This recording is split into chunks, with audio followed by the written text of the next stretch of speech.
अस्सलाम वालेकुम। दुनिया न्यूज़ व्लॉग में खुश आमदेद। मैं हूं अंजुम फारूक।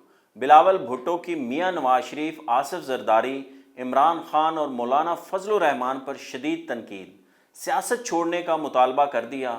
क्या बिलावल भुट्टो जरदारी मियां नवाज शरीफ और आसिफ अली जरदारी के दरमियान होने वाले मुआहदे से इनहराफ कर रहे हैं, या ये सब कुछ मुआहदे का हिस्सा है? और सबसे बढ़कर, क्या बिलावल भुट्टो इमरान खान की जगह ले सकेंगे?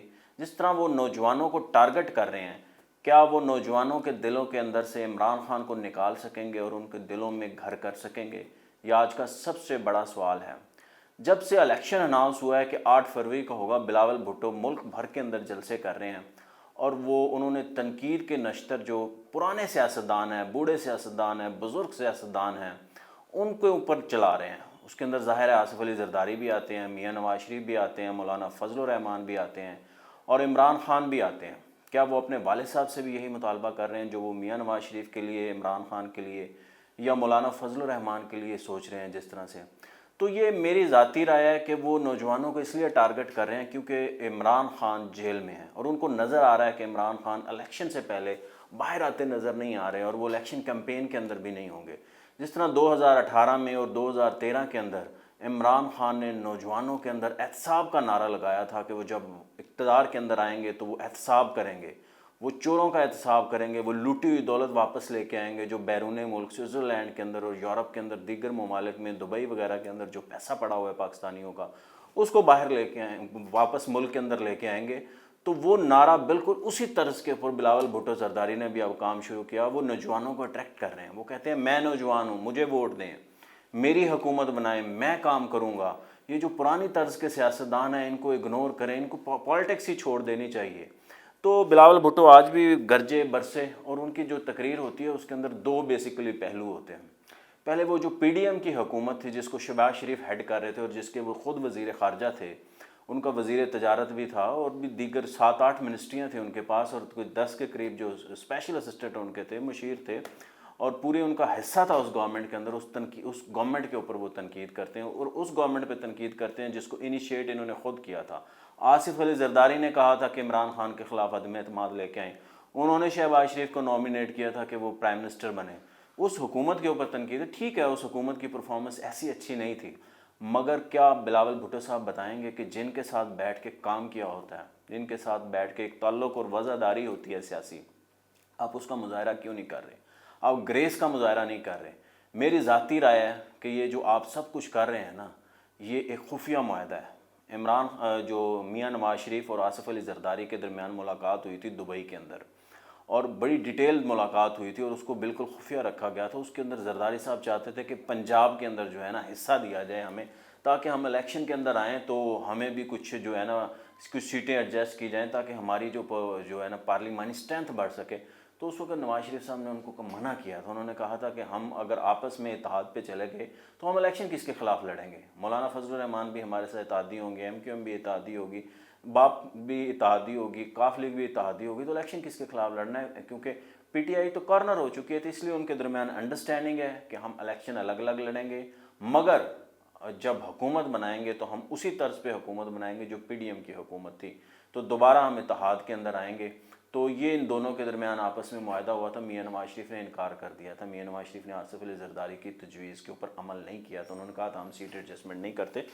तो उसके बाद ही ये ज़ाहिर है दोनों पार्टियां अलग अलग लड़ रही हैं। अब नून लीग ज़ाहिर है अपने इत्तेहादी बना रही है, नून लीग ने अपना इलेक्शन लड़ना है, वो कराची के अंदर एमक्यूएम को इत्तेहादी बना रही है, बाप पार्टी के साथ इत्तेहाद कर रही है, मौलाना फजलुर रहमान के साथ केपी के अंदर इत्तेहाद हो रहा है। तो ज़ाहिर है उसको वो ज़ाहिर है अपनी स्ट्रेंथ बढ़ाएंगे ताकि उनका प्राइम मिनिस्टर बने। तो उसके ऊपर अब बिलावल भुट्टो साहब और जरदारी साहब जो है ना, इनकी एक स्ट्रेटजी है। बिलावल भुट्टो साहब उनके ऊपर तनकीद कर रहे हैं नून लीग के ऊपर और बिल्कुल वो उन्होंने कहा है कि ये 70 साल के जितने सियासतदान हैं ये पॉलिटिक्स ही छोड़ दें और उन्होंने कहा ये घर बैठे हैं, जाके मदरसों में अपने जाके ना दुआएं करें, पाकिस्तान के लिए दुआएं करें, हुकूमत चलाना इनका काम नहीं है। और दूसरा उन्होंने कहा कि पीडीएम की हुकूमत इसलिए नाकाम हुई थी क्योंकि जो नून लीग थी वो इंतकाम की सियासत कर रही थी और वो कह रहे हैं कि अब भी ये हुकूमत में आएंगे तो इंतकाम की सियासत करेंगे, इसलिए इनको वो जगह ना दिया जाए। और ये पुराने सियासतदानों से जान छुड़ाने का और सियासत छोड़ने का मुतालबा कह रहे हैं। ये अवाम का मुतालबा है।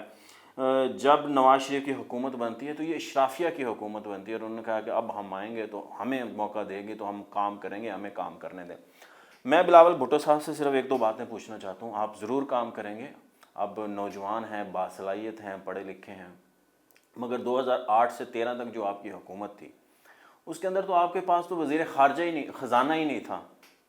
آپ نے پہلے اسحاق ڈار صاحب کو وزیر خزانہ بنایا, وہ 1 1.5 2 ماہ بعد چھوڑ گئے. اس کے بعد آپ نے حفیظ شیخ صاحب کو لگایا, وہ بھی باہر سے آئے, ظاہر ہے وہ آپ کی پارٹی کے نہیں تھے, وہ چھوڑ گئے. اس کے بعد آپ نے شوکت ترین کو لگایا, وہ چھوڑ گئے. اس کے بعد آپ نے نوید قمر کو اپنی جماعت سے لگایا, ان سے بھی نہیں چل سکا. پھر آپ نے سلیم مانڈی والا کو وزیر خزانہ لگایا, ان سے بھی نہیں چل سکا. اور ان سب کا تعلق, یہ جتنے تھے, جتنے آپ لوگوں نے لگائے ہیں سوائے حفیظ شیخ کے, حفیظ شیخ تو ظاہر ہے پروفیشنل اکانومسٹ ہیں, تو باقی سارے تو اکانومسٹ نہیں ہیں. اسحاق ڈار چارٹرڈ اکاؤنٹنٹ ہیں, اور شوکت ترین بینکر ہیں, جو نوید قمر صاحب ہیں انہوں نے بھی MBA کیا ہوا ہے. سلیم مانڈی والا کی بھی ایکسپرٹیز نہیں ہے اکانومی کی, وہ بھی اکانومسٹ نہیں ہے. آپ کے پاس تو سندھ کے اندر وزیر خزانہ جو ہے نا وہ اکانومسٹ نہیں ہے. آپ کی پوری جماعت میں ایک سیاستدان ایسا نہیں ہے جو اکانومسٹ ہو. سندھ میں جو مراد علی شاہ ہیں وہ وزیر خزانہ ہے, اور وہ بائی پروفیشن انجینئر ہیں. وہ واپڈا وغیرہ کے اندر جاب بھی کرتے رہے انجینئرنگ کی, تو وہ تو بائی پروفیشن انجینئر ہیں. وہ جگاڑ لگا کے بس چلی جا رہا ہے, سلسلہ چلی جا رہا ہے. ملک کو اس وقت سب سے بڑے مسائل اکانومی کے ہیں, اور جب آپ کو اکانومی کے مسائل حل کرنے ہیں تو آپ کے پاس اکانومسٹ ہونا چاہیے. جو باقی لوگ ہوتے ہیں وہ جگاڑ لگاتے ہیں, وہ وقتی سوچتے ہیں. اکانومسٹ اسٹریٹجی بناتا ہے, پلاننگ کرتا ہے, وہ آگے کی سوچتا ہے, آئندہ نسلوں کی سوچتا ہے, اگلے 1 2 ڈیکیڈز کی سوچتا ہے. تو آپ کے پاس تو ایک بھی اکانومسٹ نہیں ہے, تو آپ حکومت کیسے چلائیں گے؟ اس کا جواب آپ کو دینا ہے. آپ کو پریزنٹ کرنی چاہیے اپنی اکانومی کی ٹیم. آپ کی اکانومی کی ٹیم ہے کون سی؟ آپ کے پاس وکلا کی ٹیم اچھی ہو سکتی ہے, آپ کے پاس پولیٹیشین بھی اچھے ہو سکتے ہیں پڑھے لکھے, قائرہ صاحب جیسے, مگر آپ کے پاس اکانومی کی ٹیم نہیں ہے. سرکار اور اکانومی کی ٹیم جس کے پاس نہیں ہے وہ اکانومی کے مسائل کیسے حل کرے گا؟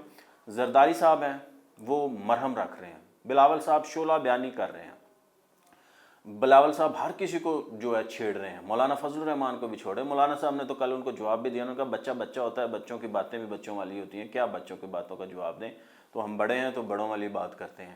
تو وہ عمران خان صاحب کو بھی کر رہے ہیں, نون لیگ پہ بھی تنقید کے نشتر چلا رہے ہیں, PD حکومت پہ بھی چلا رہے ہیں. مگر زرداری صاحب جو ہے نا وہ ایون وہ یہ تک کہہ رہے ہیں بلاول صاحب کہ ان کو اپنے نون لیگ کو اپنے منشور پہ الیکشن نہیں لڑ رہی, یہ کسی اور کی پولیٹیکل جو مینجمنٹ ہے اس کے اوپر بھروسہ کر رہی ہے, ان کے اوپر لوگ الیکٹیبلز ان کی پارٹی میں شامل کروائے جا رہے ہیں. تو مگر زرداری صاحب جو ہے نا مقتدر حلقوں کو ساتھ بھی رام کرنے کی کوشش میں ہیں, نون لیگ کو بھی رام کرنے کی کوشش میں ہیں, وہ الیکشن کمیشن کو بھی رام کر رہے ہیں, اور وہ کہہ رہے ہیں کہ جناب الیکشن شفاف ہوگا, مجھے بڑا ٹرسٹ ہے, اور باقی چاہے یہ گڈ کاپ اور بیڈ کاپ کھیلا جا رہا ہے. یہ سب معاہدے کا حصہ ہے.